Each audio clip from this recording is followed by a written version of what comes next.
여행 잘하고 이 치료 잘하고 돌아왔습니다. 기도해 주신 여러분들께 감사를 드립니다. 이번 한국 방문을 하면서 한국에 나가 계시는 우리 교회 성도님들을 여러 분 뵐 수가 있었습니다. 먼저 우리 박재현 권사님, 정혜옥 권사님을 요양병원에 가서 찾아뵀습니다. 여러분, 정혜옥 권사님이 한국에 나가셔서 건강 종합 진단을 받는 가운데 암을 발견하셔서 암 큰 수술을 하시고 요양병원에 입원해 계십니다. 여러분 위에서 계속 기도해 주시기를 바랍니다. 그리고 우리 교회에서 함께 신앙생활 하시다가 한국으로 이사 가신 써니 몰겐 권사님, 김학희 권사님, 안혜진 집사님, 그리고 오래전에 우리 교회에서 일하셨던 김진주 집사님을 만나볼 수 있었습니다. 평택에 가서 이분들을 함께 만나고 그리고 함께 점심을 같이 나누었는데, 여러분 기도 부탁을 드립니다. 김학희 권사님 남편 되시는 분이 3주 전에 하늘나라 가셨습니다. 그래서 여러분 김학희 권사님을 위해서 기도해 주시기를 바랍니다. 또 김에드워드 목사님, 우리 8월 달에 한국으로 가신 김에드워드 목사님 뵀어요. 김에드워드 목사님 덕분에 인도하심으로 그 유명한 험프리스 미 군부대에 저도 들어갔다 왔습니다. 네, 말로만 듣던 그것인데 그곳에 가서 같이 저녁 식사하고 돌아올 수 있었습니다. 또한 우리 교회에서 우리 후원하는 우리 베트남 조나단 박 목사님과 테라박 선교사님을 뵀는데, 조나단 박 선교사님이 허리 수술을 세브란스 병원에서 하셨어요. 그리고 퇴원하시는 날 그분들이 묵고 계시는 곳에 가서 함께 만나고 위에서 기도하고 그리고 위로하고 왔습니다. 이렇게 짧은 한국 방문이었지만 그리고 이분들과의 만남이 짧은 만남이었지만 정말 그 만남을 가짐으로써 하나님의 은혜, 그 행복감을 느낄 수 있었습니다. 과연 그 이유가 뭘까? 생각해 보니까 주님 안에서 우리들은 한 형제요 한 자매이기 때문입니다. 또한 아이야 공동체를 통해서 만나 함께 섬기었기에, 그래서 김진주 집사님은 제가 처음 만났지만 정말 반갑게 만날 수 있었습니다.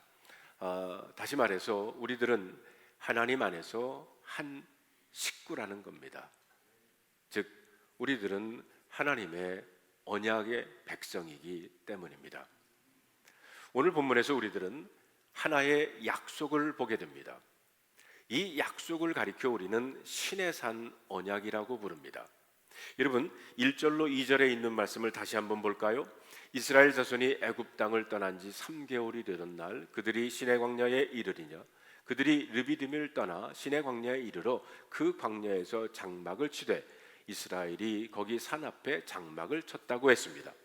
여기에 보면 이스라엘 자손들이 애굽에서 나온 지 3개월이 지났습니다. 그리고 시내산에 있는 시내 광야에 장막을 치게 됩니다. 이 시내산을 다른 이름으로 우리는 호렙산이라고 부르기도 하는데 바로 모세를 하나님께서 부르신 곳입니다. 이 시내산에서 하나님과 이스라엘 자손들이 언약을 맺습니다. 하나님은 이스라엘 자손들을 당신의 위대한 백성으로 만들기 위해 미리 선택을 하셨습니다. 갈대에 우리에 살고 있었던 아브라함을 불러내어서 그에게 한 민족에 대한 꿈을 꾸게 하십니다. 그리고 요셉을 통해 그들을 애굽으로 보내셨어요. 그들이 살았던 애굽의 고센 땅은 이스라엘의 공동체에게 있어서는 어머니의 자궁과도 같은 곳이었습니다. 그곳에서 이스라엘 백성들이 다시 같이 모여 살고 그곳에서 보호를 받게 되었습니다. 그런데 애굽에서 이 시간이 지나면서 요셉을 모르는 왕들이 일어나면서 430년 동안 노예로 이스라엘 백성들은 온갖 고난을 겪었지만 하나님은 모세를 통해서 그들을 애굽에서 해방시켜 주십니다. 그리고 광야를 통과하여 드디어 하나님의 산 시내산에 이르게 되었습니다. 이런 모든 과정을 본문에서는 4절에 아주 간단하게 이렇게 요약을 합니다. 한번 같이 읽어볼까요? 내가 애굽 사람에게 어떻게 행하였음과 내가 어떻게 독수리 날개로 너희를 업어 내게로 인도하였음을 너희가 보았느니라. 여기에서 우리의 관심을 끄는 구절이 독수리 날개로 너희를 업어서 내게로 인도했다는 겁니다. 왜 독수리로 비유를 하셨을까 하는 생각을 해보게 됩니다. 동물학자들에 의하면 보통 새들은 새끼를 옮길 때 부리로 잡아서 옮기지만 독수리는 새끼를 자기 등에 태우고 옮긴다는 것입니다. 흥미있는 것은 독수리가 등에 태우고 새끼를 옮길 때 그냥 옮기는 것이 아니라 옮기면서 떨어뜨리기도 하고 다시 날개로 받아서 올라가기도 한다고 합니다. 이런 과정을 통해 새끼가 날 수 있도록 훈련을 시키는 것입니다. 그런데 하나님은 마치 독수리가 날개로 자기 새끼를 업기도 하고 떨어뜨리기도 하듯이 그렇게 이스라엘 백성들을 시내산까지 인도하셨다는 것입니다. 보십시오. 그들은 수르 광야에서는 마라의 쓴물을 만나기도 했습니다. 신 광야에서는 먹을 것이 없어가지고 하나님 앞에 불평하기도 했습니다. 르비딤에서는 아멜렉과 전쟁까지도 했습니다. 그러나 그때마다 하나님은 놀라운 기적으로 쓴물을 단물로 바꾸셨고요, 하늘에서 만나를 내려서 그들을 먹이셨을 뿐만이 아니라 아멜렉과의 전쟁도 승리하게 하셨습니다. 그렇다면 왜 하나님은 마치 독수리가 자기 새끼를 업은 것처럼 이런 수많은 고난의 과정을 통해서 시내산으로 그들을 인도했을까요? 그것은 한마디로 이스라엘 자손들이 하나님의 백성이 될 수 있도록 준비시키기 위함이었습니다. 이스라엘 자손들이 거룩한 하나님의 백성, 제사장 나라가 되려면 그들의 의식이 바꾸어져야만 했기 때문입니다. 아무리 좋은 약속과 복을 주어도 그들의 의식이 변화되지 않으면 그들의 생각은 여전히 노예의식으로 눌려 있을 겁니다. 그들의 가슴에는 천민의식이 그대로 있다면 결코 거룩한 하나님의 백성이 되기가 어려웠기 때문입니다. 그래서 하나님은 400여 년 동안 길들여졌던 그 노예의식을 바꾸고 그들을 믿음의 사람으로 바꾸기 위해서 일부러 그렇게 하신 것입니다. 이번에 한국에 가서 들은 이야기인데, 예전에는 중국 관광객들이 한국에 오면 화장품을 많이 사가지고 갔대요. 예뻐지려고. 근데 요즘은 아예 한국에 와서 성형수술을 하고 간답니다. 한국이 또 성형수술은 또 세계 1등이라고 그러네요. 제가 아는 어느 젊은이도 쌍꺼풀 수술을 했는데 그것이 자신감을 갖는데 도움이 되었다는 거예요. 그래서 요즘은 남자들도 취업 시험 보기 전에 성형수술을 하는 사람들도 많이 늘어났다는 겁니다. 저는 한 번도 성형외과에 가서 견적을 내본 적은 없지만 견적을 내면 아마 어마어마한 숫자가 나오지 않을까 하는 생각만 해봤습니다. 그런데요, 성형외과 의사인 맥스웰 몰츠라고 하는 박사가 그의 책 성공의 법칙이라는 책에서 이런 말을 했습니다. 사람들이 아무리 자신의 외모를 뜯어 고쳐도 자기 내면의 자아상이 바뀌지 않는다면 단순히 얼굴 고쳤다고 만족하거나 행복을 느낄 수 있는 것이 아니다. 저는 이 말이 맞다고 생각을 합니다. 사람은 얼굴 생김새나 외모를 바꾸어서 조금은 도움이 될지 몰라요. 제가 염색을 했다고 10년 정도 젊어 보인다고 얘기들을 합니다. 조금은 도움이 됩니다. 그런데 자기 스스로에 대한 이미지, 자아상을 바꾸어야만 진정한 행복을 느낄 수 있다는 겁니다. 사람들을 불행하게 하는 것은 외모가 아니라 자존감의 문제입니다. 그렇기 때문에 위대한 삶을 살려면 먼저 자기 자아상을 성경적인 자아상으로 바꾸어야만 한다는 것입니다. 성경에 보면 야곱이 위대한 믿음의 조상이 되기 위해서는 그의 자아상이 바꾸어져야 했습니다. 야곱이라고 하는 이름은 발목 잡고 사는 놈, 딴지 거는 놈이라는 뜻입니다. 그는 태어날 때부터 형 에서의 발목을 잡았고요, 아버지 이삭의 발목도 잡았습니다. 매사 발목 잡은 사람입니다. 그는 부정적이었고 자기 중심적이었습니다. 그러다가 그 역시 발목 잡히는 인생이 되고 맙니다. 외삼촌 라반에게 3번이나 발목을 잡혔고요, 세겜에서는 딸 디나의 사건으로 하몰에게 발목을 잡혔던 때도 있었습니다. 그의 자아상은 병들어 있었어요. 그런 야곱이 언제 어떻게 변화되었습니까? 야복강에서 그는 천사와 씨름하면서 그의 인생이 바뀌었습니다. 그때 천사가 야곱에게 묻습니다. 내 이름이 무엇이냐? 그리고는 그의 이름을 이스라엘로 바꿔줬어요.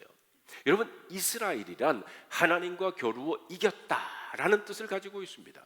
아니, 사람이 어떻게 하나님을 이길 수 있겠습니까? 사실은 하나님께서 져주신 거죠. 하나님께서 이렇게 야곱의 이름을 바꾸어 주신 이유는 분명합니다. 이제 너 잔머리 굴리지 말고 잔꾀 쓰는 사람이 아니라 하나님과 겨루어 이긴 사람이 되라는 겁니다. 더 이상 다른 사람의 발목 잡는 인생이 아니라 하나님이 축복해 주는 사람이 되라는 겁니다. 이렇게 야곱의 자아상을 하나님이 바꾸어 주셨습니다. 이런 자아상의 변화, 의식의 혁명이 일어나간 다음에 야곱은 12지파의 아버지가 될 수 있었습니다.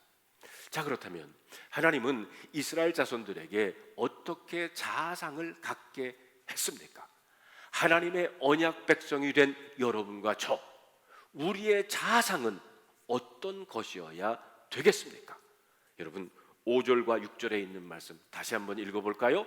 세계가 다 내게 속하였나니 너희가 내 말을 잘 듣고 내 언약을 지키면 너희는 모든 민족 중에서 내 소유가 되겠고 너희가 내게 대하여 제사장 나라가 되며 거룩한 백성이 되리라. 너는 이 말을 이스라엘 자손에게 전할지니라.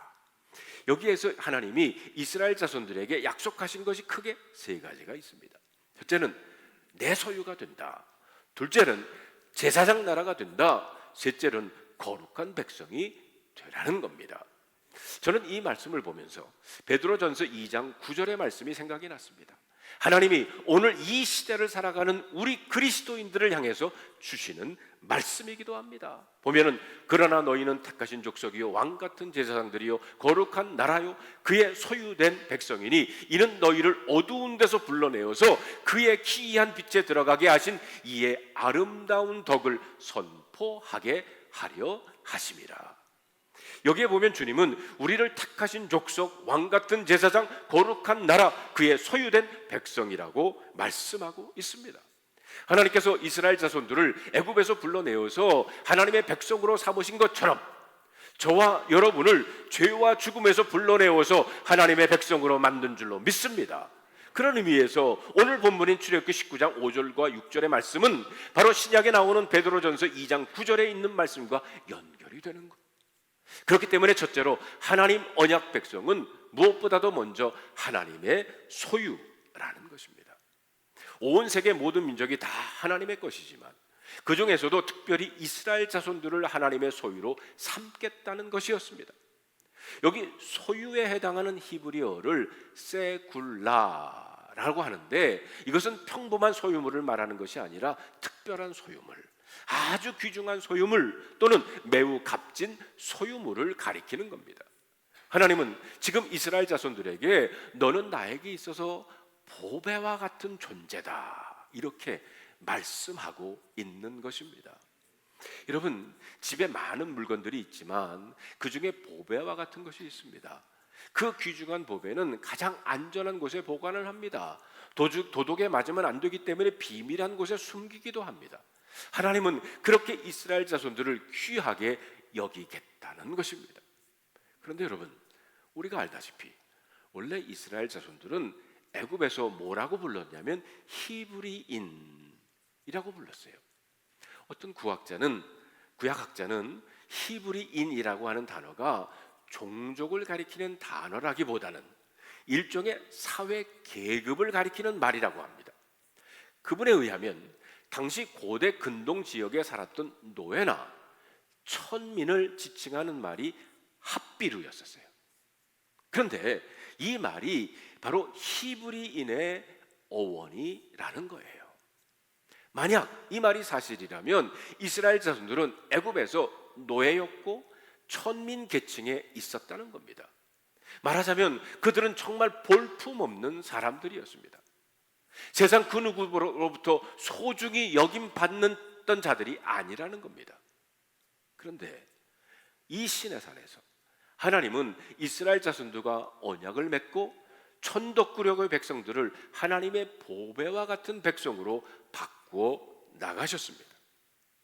노예로 태어나서 노예로 살아왔던 그들, 애굽이라는 나라 곧 세상은 그들을 그저 합비루, 노예, 천민에 불과하다고 했지만 하나님은 아니었습니다. 하나님은 그들을 내 보배요, 제사장 나라요, 거룩한 백성으로 만들어 가시겠다고 약속을 하신 겁니다. 그러므로 이 시내산의 언약은 이스라엘 자손들에게는 대단히 중요한 삶의 분기점이 된 사건이었습니다. 존재의 가치가 바뀌어지는 전환점을 경험하게 된 것입니다. 그런데 여러분, 우리가 여러분이나 저나 예수 안에서 얻은 구원이 바로 이런 것 아닙니까? 어떤 의미에서 구원이란 신분이 바뀐 겁니다. 구원받기 전에 우리는 어떤 존재였습니까? 마귀의 종이요, 죄의 종이요, 영원히 멸망받을 진노의 자녀였습니다. 그런데 주님은 우리를 사랑하셔서 그런 우리를 어둠과 죽음에서 건져주시고 우리를 하나님의 자녀로 삼아 주셨습니다. 성경은 구원을 이렇게 말합니다. 너희가 전에는 어두움이더니 이제는 주 안에서 빛이라, 빛의 자녀들처럼 행하라. 너희가 전에는 백성이 아니더니 이제는 하나님의 백성이요, 전에는 긍휼을 얻지 못하였더니 이제는 긍휼을 얻었느니라. 그렇습니다. 예수 그리스도는 우리의 신분을 새롭게 바꾸어 놓았습니다. 세상은 우리를 눈여겨보지 않습니다. 죄와 마귀는 우리를 종으로 노예로 삼았습니다. 그런데 하나님은 우리를 귀하게 여기셨습니다. 그래서 아들 예수님을 우리 대신 죽게 하시고 저와 여러분들을 구원하신 겁니다. 우리의 생명을 아들의 생명과 맞바꿀 정도로 저와 여러분들을 귀하게 여기신 줄로 믿습니다. 그러면 여러분, 우리가 이 구원의 귀중함을 분명히 안다면 우리는 세상의 것을 버려야 합니다. 우리의 옛 자아는 죽어야 합니다. 나는 죽고 예수님이 내 안에서 살아야 할 줄로 믿습니다. 여러분, 우리 모두에게는 이스라엘 자손들과 같은 그런 영적인 신의 산이 있어야 될 줄로 믿습니다. 주님을 만나고 인생의 가치가 달라졌던 그 자리, 꿈도 비전도 새로워지고 인생의 목적도 달라졌던 그 신의 산의 경험이 여러분에게 있을 줄로 믿습니다. 그런 신의 산의 경험이 저와 여러분들을, 우리를 위대한 언약의 백성으로 만들어 주기 때문입니다. 사랑하는 성도 여러분, 오늘 이 예배가 여러분들에게 신의 산 경험이 되기를 바랍니다. 우리 옆에 분이랑 서로 인사하시면서 당신은 하나님의 보배와 같은 존재입니다. 한번 서로를 축복해 주시기를 바랍니다. 당신은 하나님의 보배와 같은 존재입니다.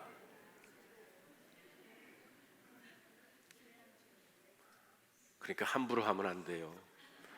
하나님의 보배와 같은 존재들이시기 때문에. 자, 그렇다면 여러분, 이렇게 하나님께서 이스라엘 자손들을 모든 민족 중에 뽑아서 보배와 같은 귀중한 존재로 삼겠다고 하셨는데 거기에는 분명한 이유가 있을 겁니다. 그것은 이스라엘 자손들이 바로 제사장 나라가 되기를 원하셨어요.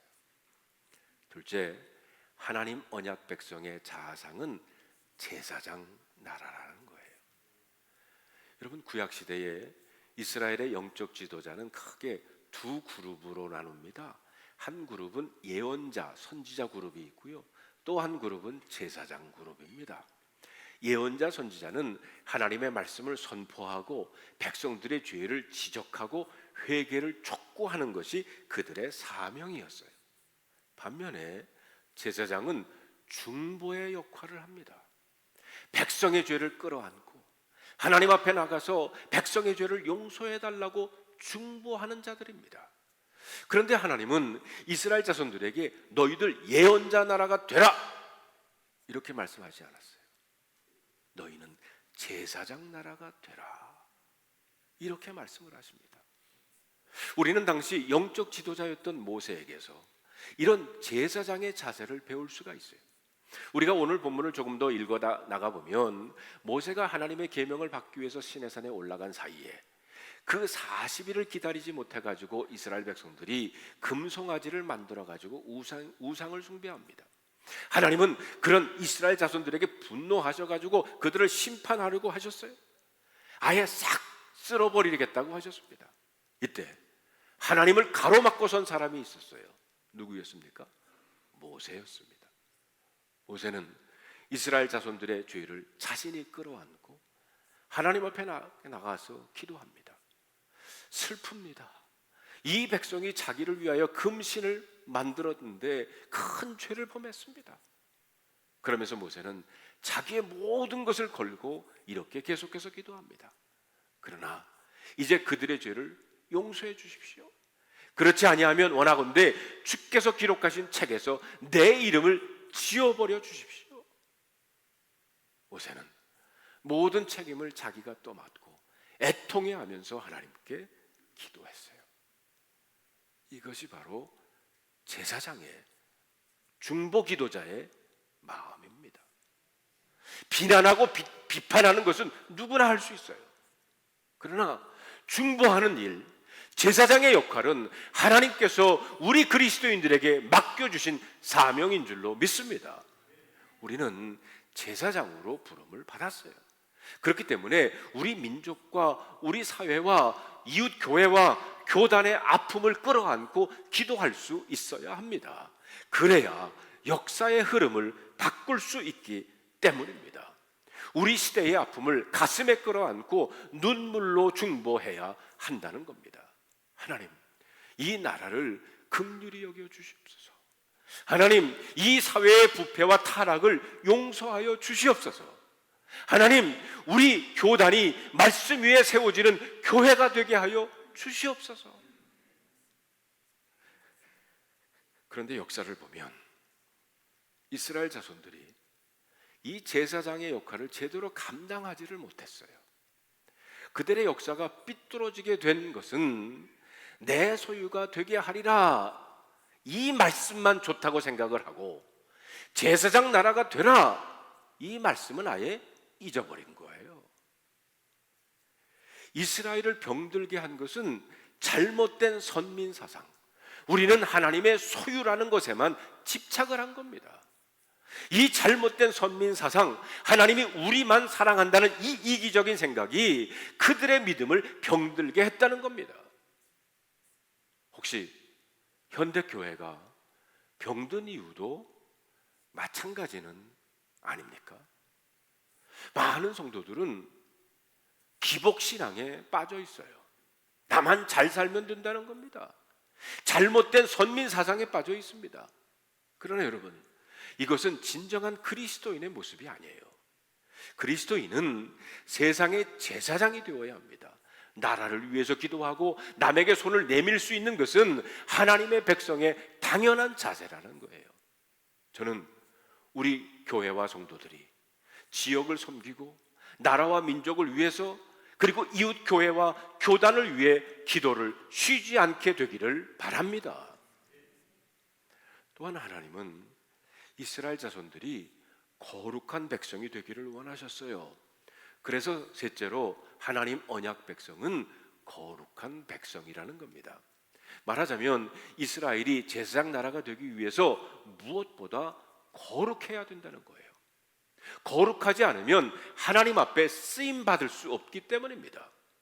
원래 거룩이라고 하는 것은 하나님에게만 속한 단어가 아닙니까?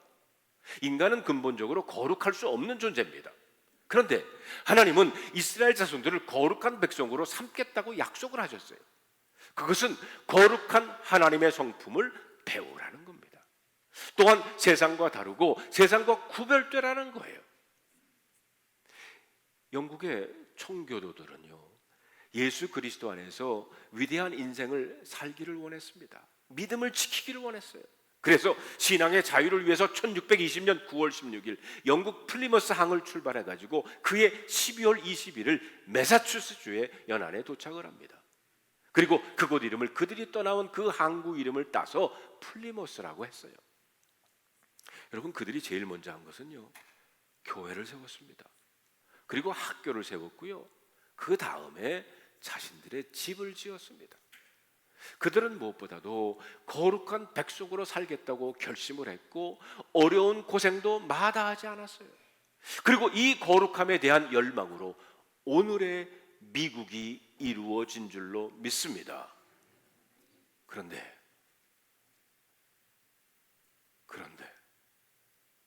지금 그들의 후예들은 이 거룩함을 잃어가고 있어요. 거룩함을 잊어버리고 스스로 멸망의 길을 걸어가고 있다는 것이 얼마나 안타까운지 모릅니다. 여러분, 우리는 누가 뭐라 해도 거룩한 백성으로 이 땅을 살아야 합니다. 거룩한 백성이 되려면 하나님의 성품으로 채움을 받아야 한다는 거예요. 하나님의 중심이 되고 무엇을 하든 하나님께 묻고 행해야 될 줄로 믿습니다. 우리는 하나님을 떠나서는 살 수가 없는 거룩한 주님의 백성이라는 의식을 놓치지 말아야 합니다. 한 젊은이가 신앙생활을 잘하다가 어느 날 길 모퉁이에서 자기 교회 담임 목사님을 만났어요. 허리를 숙여서 목사님 안녕하세요 라고 인사를 하는데 그만 주머니에서 담뱃갑이 툭 떨어진 거예요.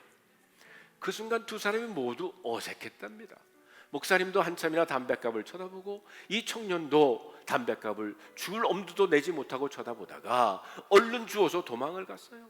그리고 다른 골목으로 들어가서 너무 창피해서 무릎을 꿇고는 담뱃갑을 쥐어뜯으면서 이렇게 다짐을 하면서 기도를 했답니다. 하나님, 제 주머니에서 앞으로 담뱃갑이 떨어지는 것이 아니라 하나님의 복이 떨어지기를 원합니다. 이제부터 제가 만나는 사람들에게 고개를 숙일 때마다 하나님의 복을 전하는 그런 사람이 되게 해주세요. 그리고는 그때부터 은단을 만들어야 되겠다. 담배를 끊고 싶어하는 사람들을 돕기 위해 은단 공장을 세워야 되겠다 결심을 했답니다.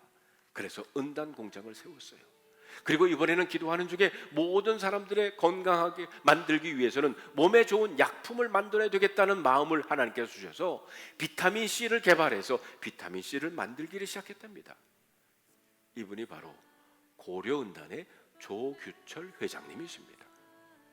그분의 뒤를 이어서 아들 조창현 장로님이 그 회사를 경영하고 이제는 그의 아들 조영조 대표가 3대에 이르러서 회사를 물려받았을 뿐만이 아니라 할아버지, 아버지의 신앙도 물려받았습니다. 아버지 조창현 장로님은 늘 어떻게 하나님께서 내게 주신 이 복을 세상 가운데 우리 민족 가운데 나눌 수 있을까 이렇게 고민을 하다가 Jesus love you, 예수님은 당신을 사랑합니다, 이 마음, 그것이 마음에 늘 있었기 때문에 대형 광고판을 전국 도로에 만들어서 달았다는 거예요. 그는 예수님을 사랑을 나누고 우리 사회를 위해 하나님이 주신 복을 나누기를 원했습니다. 그렇습니다. 아예야 성도 여러분, 하나님은 저와 여러분들을 하나님의 소유로 삼으셨습니다. 그리고 제사장 나라가 되기를 원하십니다. 그러기 위해서는 거룩한 백성이 되게 하셨어요.